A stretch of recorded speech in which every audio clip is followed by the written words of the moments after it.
companheira, meu companheiro de jornada rumo ao propósito. Estamos de volta aqui para mais uma aula nesse nosso bloco que eu chamei de relógio suíço, para falar de processo, de implementação de processo, etapa, como você na prática pode construir um caminho consistente rumo à conquista do seu propósito existencial. E o assunto dessa aula 3, desse bloco, é o poder do foco, do hábito e do um dia por vez. E eu gostaria primeiro de falar sobre essa expressão foco. O que é foco? Foco é objetividade. Foco é você ter uma direção específica, segura, concreta, objetiva. E coloquei aqui uma definição para ilustrar melhor esse assunto para você, mas definição então de foco seria um objetivo claro, específico e principalmente concentração em um único ponto. Então, pessoas sem foco são pessoas confusas, dão tiro para tudo quanto é lado, desperdiçam a vida, não chegam a lugar nenhum, fazem 1000 coisas ao mesmo tempo. O que pessoas assim não têm? Elas não têm foco. Então é fundamental para você, na construção do seu propósito existencial, entender a preciosidade, a importância do princípio do foco e adotá-lo de maneira consciente e clara. E nós temos aqui uma ilustração muito boa do que é foco, de maneira palpável, de maneira tangível. É o princípio do raio laser. O raio laser foi inventado ali por volta da década de 60 e no que consiste o raio laser? Você sabe que a luz ela é composta por feixes difusos que se espalham para todos os lados.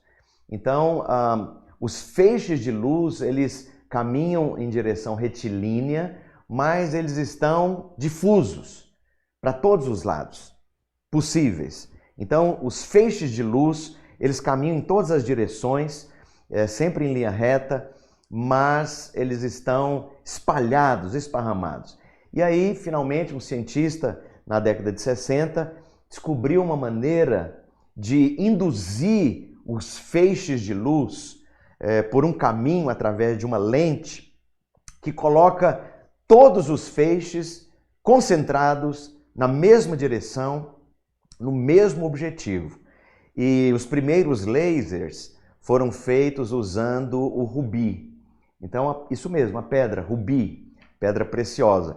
E o rubi, então, tinha essa propriedade. Ele funcionava como lente que canalizava, então, todos os feixes de luz numa direção só. E qual foi o estrondoso resultado disso?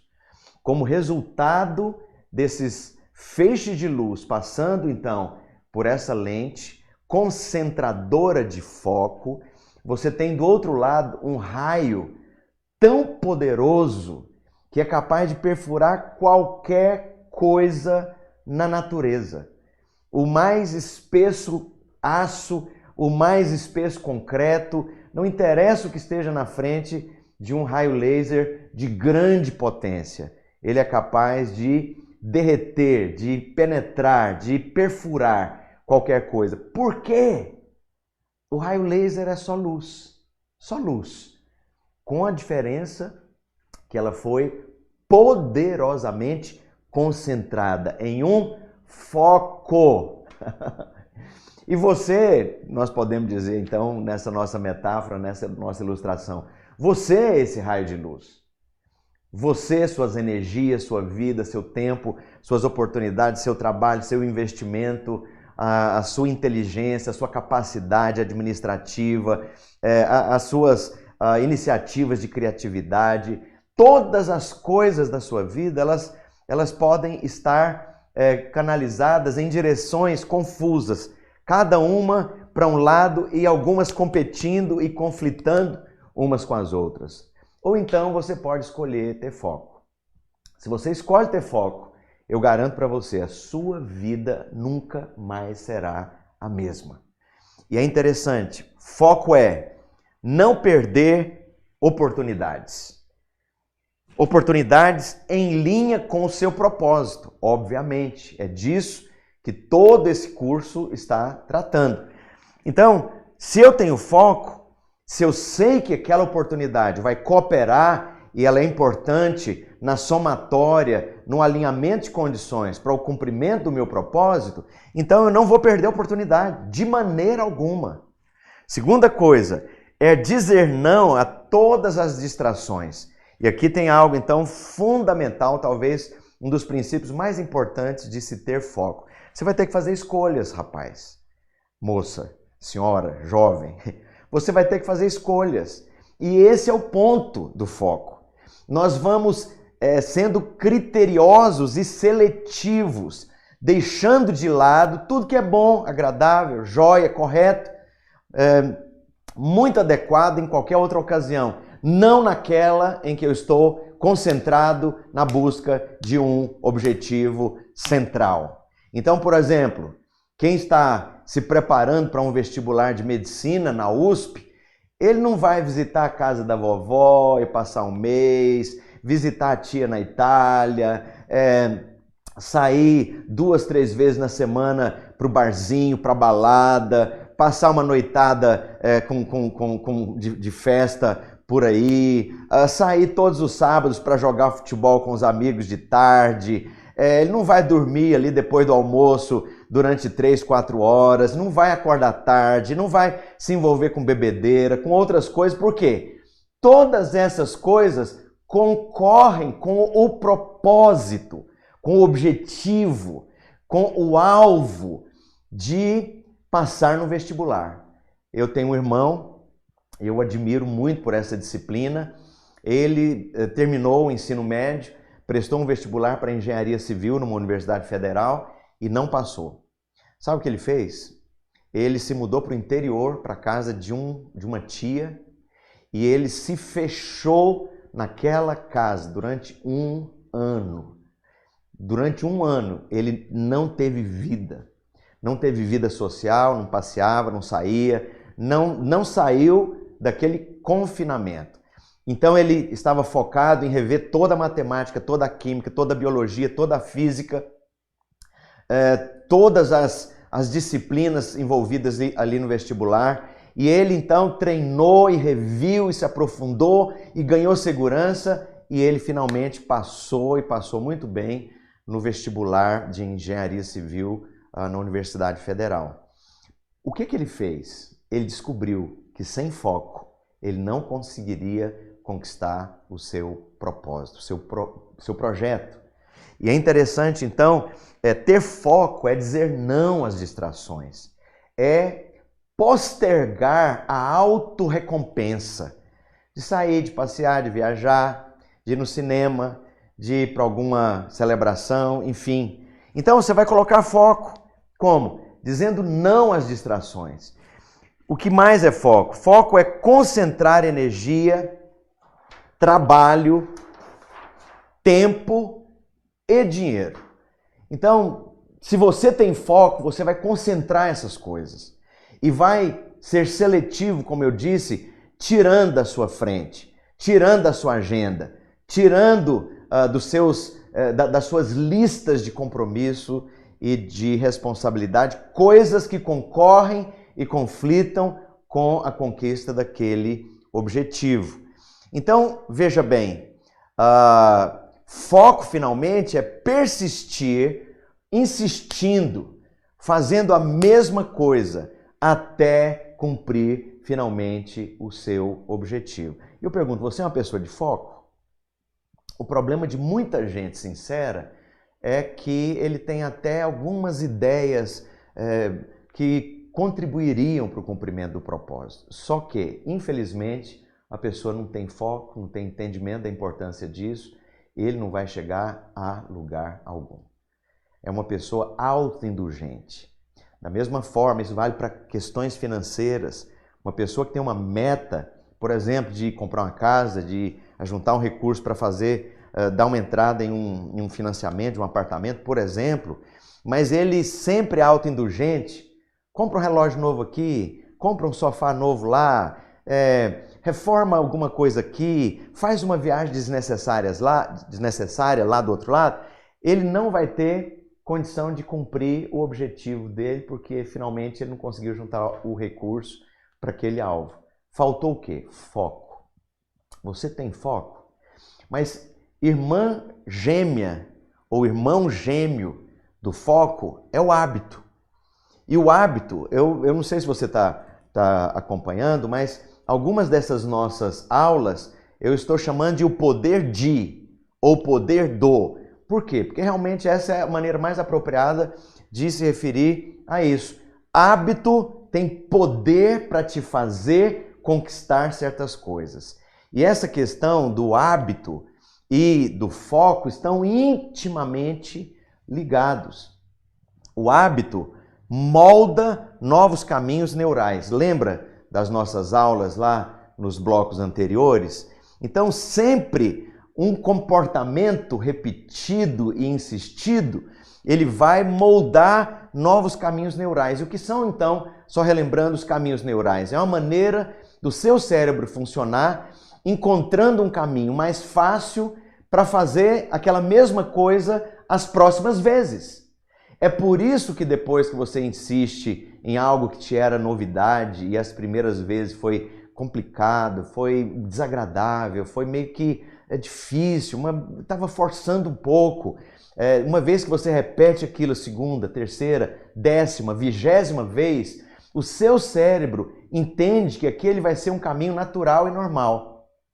E aí, finalmente, você não sente mais dificuldade alguma para fazer aquilo que foi repetido inúmeras vezes. Então, você fez o quê? Criou um novo caminho neural. Esse caminho neural nós chamamos, então, de hábito. Hábito, então, é algo muito importante para você conquistar o seu propósito de uma maneira mais agradável, sem muito esforço e sem muita, vou usar uma palavra engraçada aqui, sem muita sofrência, sem muita dificuldade. E um exemplo maravilhoso disso é principalmente os monges da Idade Média. Na Idade Média, até os dias de hoje, você sabe de muitas ordens monásticas que estão presentes até hoje, principalmente as ordens católicas, né? Dominicanos, franciscanos, beneditinos e assim por diante. Essa frase, ora et labora, é uma frase em latim que significa ore e trabalhe.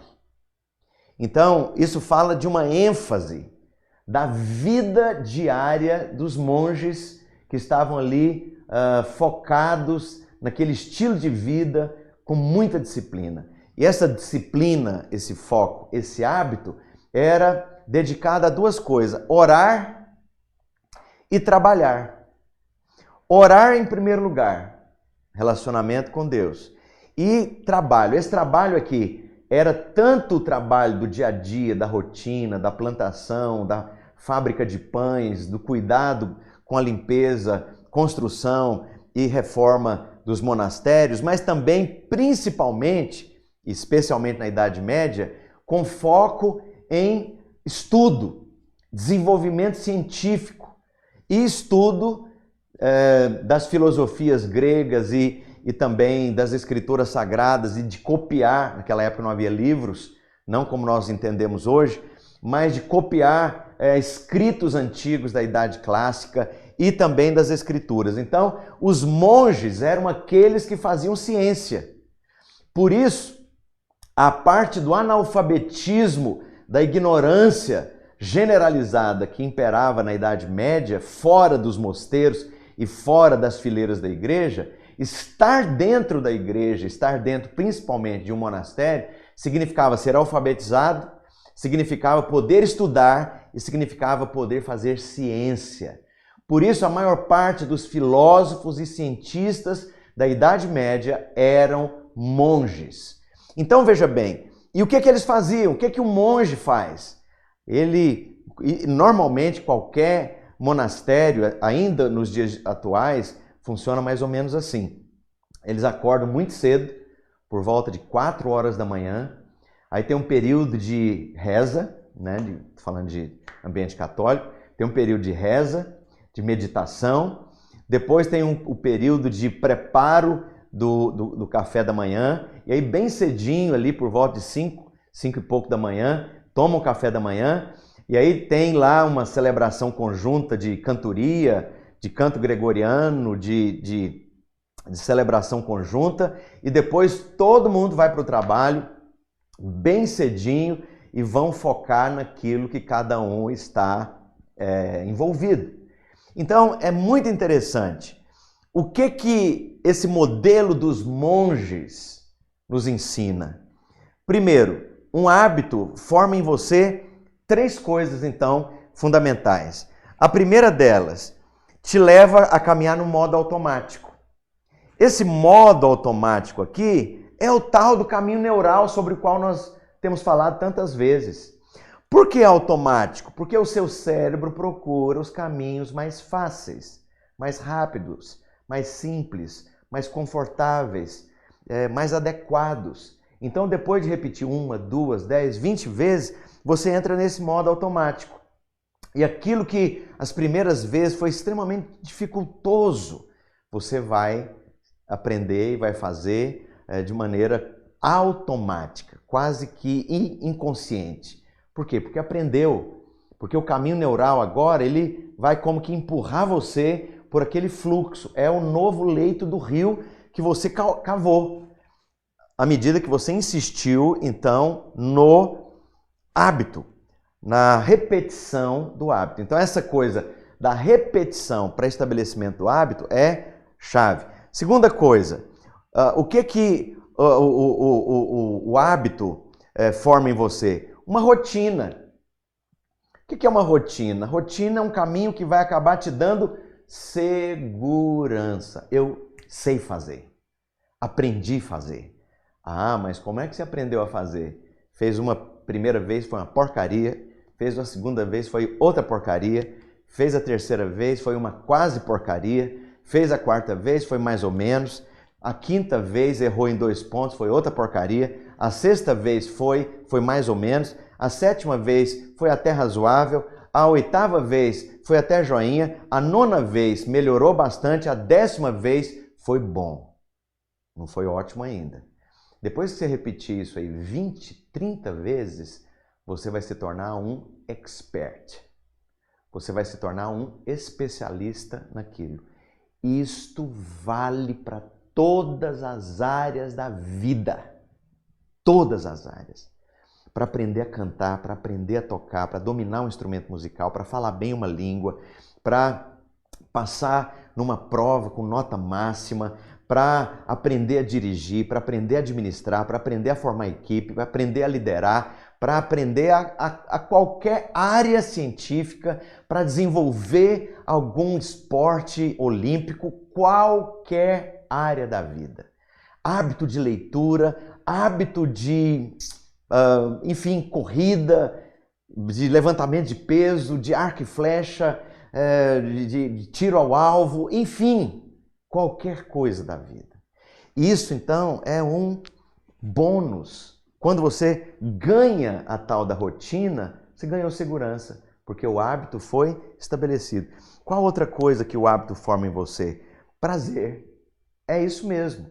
Aquilo que inicialmente era um desafio, dava frio na barriga, causava medo, em alguns pânico, insegurança, instabilidade, derrame de adrenalina, eu não sei como fazer, me sinto seguro, inseguro, não sei como me portar diante de uma plateia, de uma audiência, falar em público, pegar microfone, eu não sou articulado, sou confuso, eu falo besteira, eu sou aquele que usa o daquela maneira mais desagradável possível, já viu? Pessoas assim, sempre na hora de conversar com você, ela começa com um longo então, eu gostaria de pedir alguma coisa, porque eu estou pensando, pelo amor de Deus e de mim também. Treina isso na frente do espelho até você se livrar do Ou então, você sabe, são todas muletas de quem ainda não ganhou o hábito de falar articuladamente. Aí você pode perguntar, mas é possível falar articuladamente?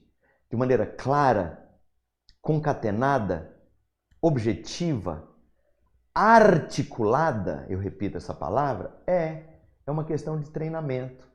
Evite as frases muleta, o o você sabe, e você entende, enfim.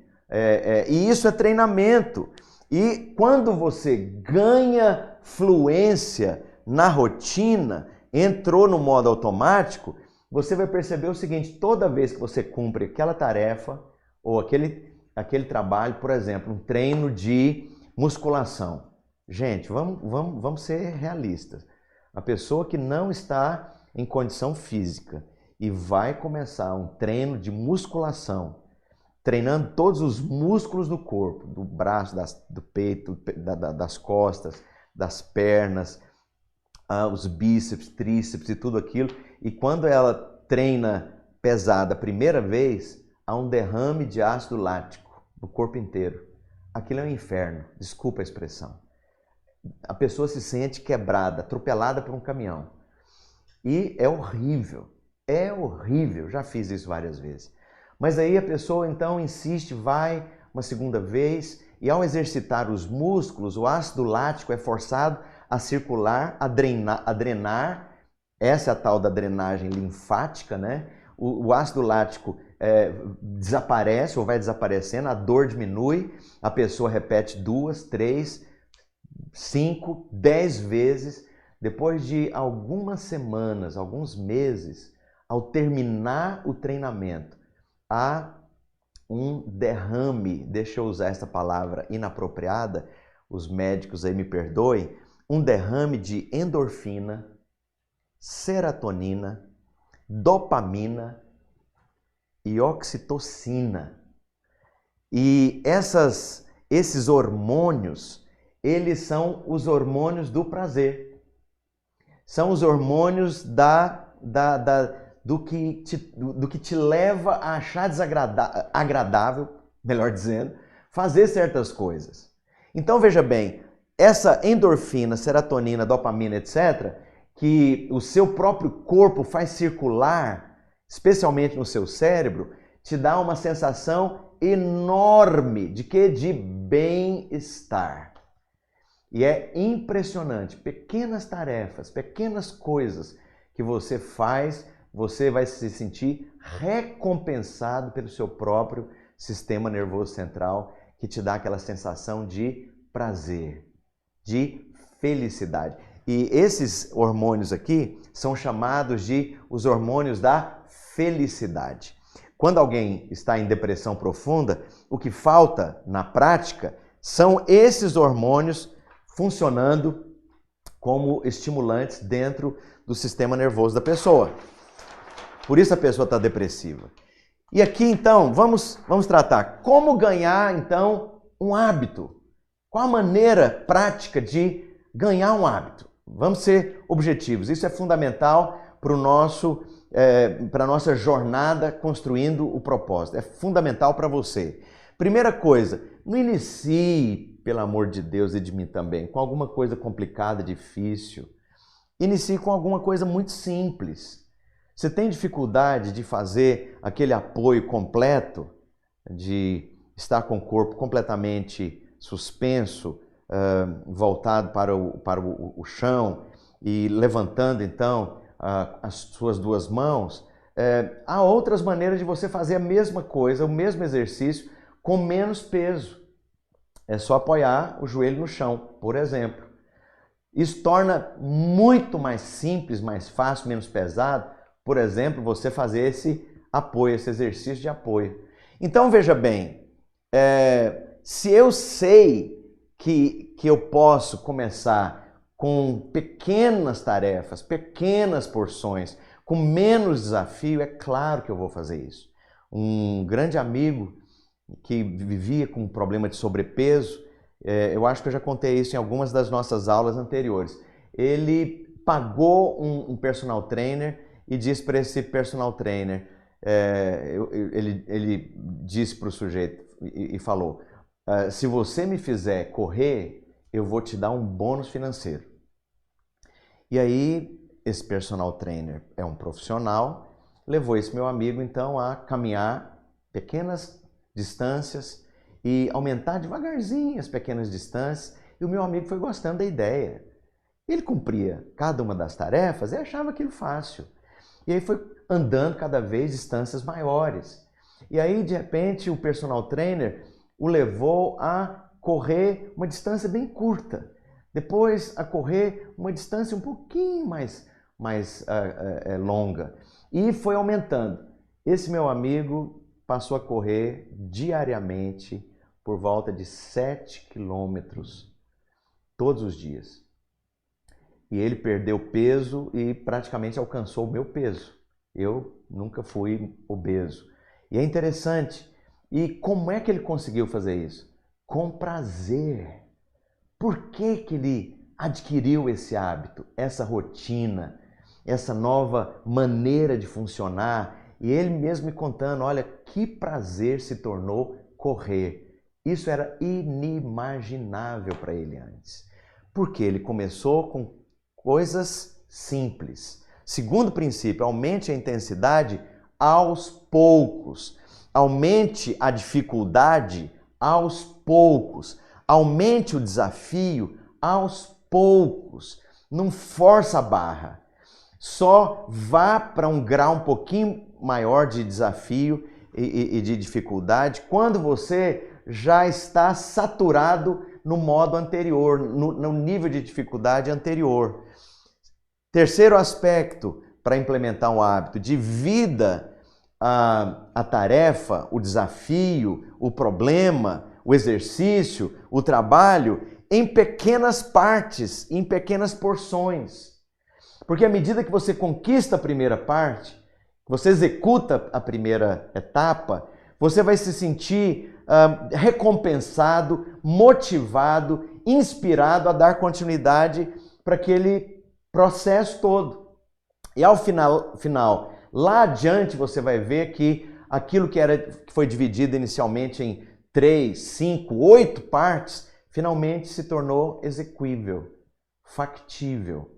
Você conquistou e fez, executou, terminou o trabalho, a tarefa. Mas por quê? Porque você distribuiu aquilo em pequenas porções. Quarto aspecto, recomece, insista. Ah, mas eu parei. Por causa disso, daquilo, fui surpreendido por tal e tal circunstância, não tive como cumprir o meu alvo, a minha meta. Enfim, recomece.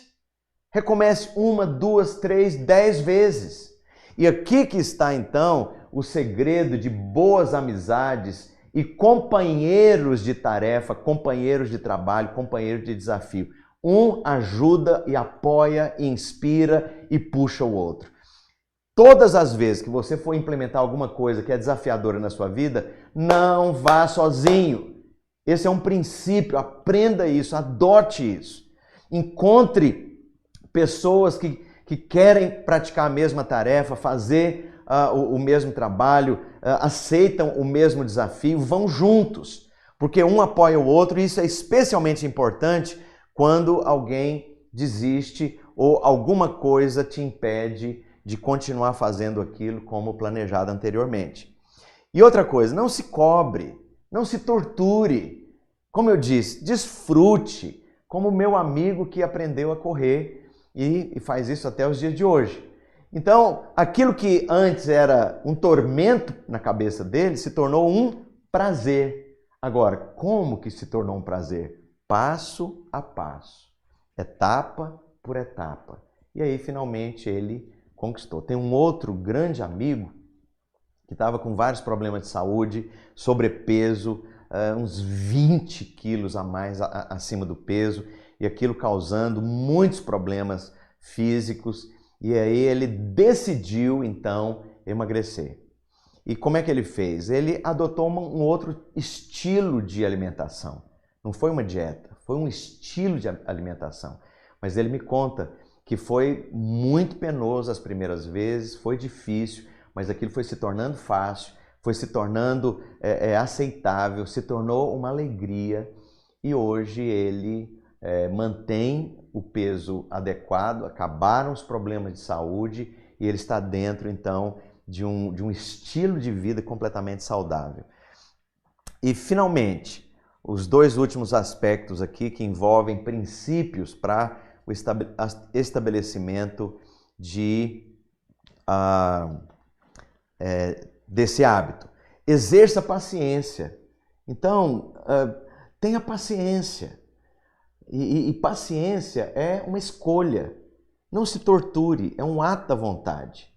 Eu vou ser condescendente comigo mesmo. E ser condescendente não quer dizer desistir, mas eu vou ser paciente e vou me cercar de ferramentas que me estimulem, me inspirem, favoreçam e facilitem a minha tarefa. E finalmente reconheça e celebre as suas vitórias. Já falamos isso em outras aulas. Celebre as suas vitórias. São tantas vitórias. Cada etapa das porções, das fases, cada conclusão de uma tarefa simples, celebre. E ainda que para outras pessoas pareça uma coisa tola, superficial, simples, para você não é. Porque você está rumo à caminhada de estabelecer hábitos que vão te levar ao propósito. E finalmente, eu gostaria de comentar sobre esse terceiro princípio, o poder do um dia por vez. O que é o poder de um dia por vez? Se eu olho as muralhas da China, elas são enormes. É o único objeto humano, resultado da ação humana, vista ou visto do espaço, sabia? As muralhas da China. Mas teve um dia que alguém colocou a primeira pedra. E hoje é uma muralha de centenas e centenas de quilômetros, de uma altura enorme, uma largura imensa. E é impressionante. O que é, então, esse um dia por vez?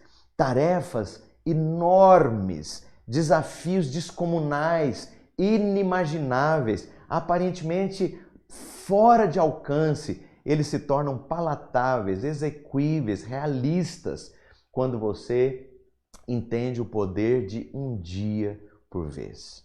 E aqui nós temos algumas coisas que mexem muito com as nossas emoções. Por exemplo, as pessoas envolvidas com qualquer tipo de vício, com qualquer tipo de droga, e especialmente, no caso do meu testemunho, do meu exemplo aqui, os Alcoólicos Anônimos. Alcoólicos Anônimos é uma instituição criada no meio cristão americano e que tem lá o princípio, salvo erro, de 7 passos. Esses 7 passos significam que a pessoa se propõe a largar o vício destrutivo, terrivelmente sofrível do alcoolismo. Mas você sabe que todo tipo de vício, ele cria caminhos neurais e a pessoa se torna escrava daquele hábito. No caso do alcoólico, de consumo de álcool. E isso é terrível, porque destrói família, destrói a vida, destrói sonhos, destrói potencial, acaba com a saúde. É uma desgraça completa o vício do álcool.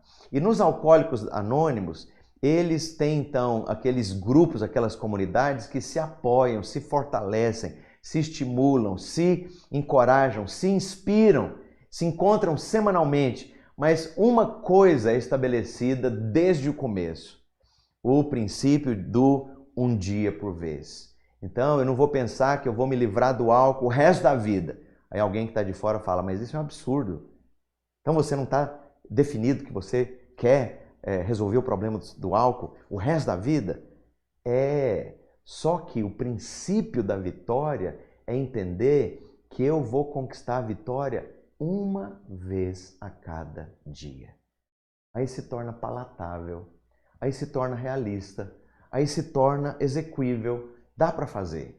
E aí, dentro do coração, da cabeça, da motivação humana de alguém que é alcoólatra ou que foi escravo do alcoolismo, essa pessoa sabe que um dia, uma vitória a cada dia é uma grande e estrondosa vitória.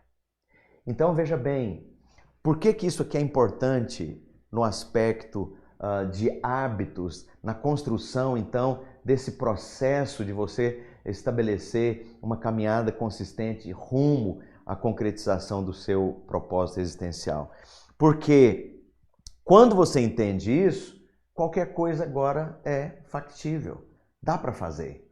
E nós temos então um exemplo muito interessante que eu gostaria de chamar agora, um vídeo sobre a construção das pirâmides.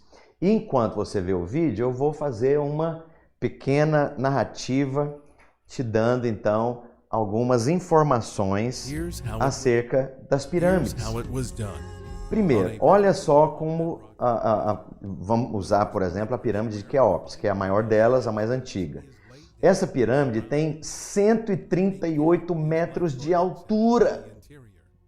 Ela foi construída na Idade Antiga, quase 4.500 anos atrás, com ferramentas toscas. Essas pedras foram cortadas uma por uma com ferramentas de bronze. E você sabe que o bronze se desgasta muito mais rápido que o ferro, então sempre outra ferramenta era exigida, necessária. Ela demorou 20 longos anos para ser construída e usou a mão de obra de mais ou menos 20.000 trabalhadores. E foram usados 2 milhões, isso mesmo, 2.300.000 blocos de pedra, variando entre 2,5 a 15 toneladas cada bloco desse. Gente, nós estamos falando de 4.500 anos atrás. Na Câmara Funerária Central do Faraó, os blocos chegam a pesar 51 toneladas, pedrinha por pedrinha, nível por nível, fase por fase.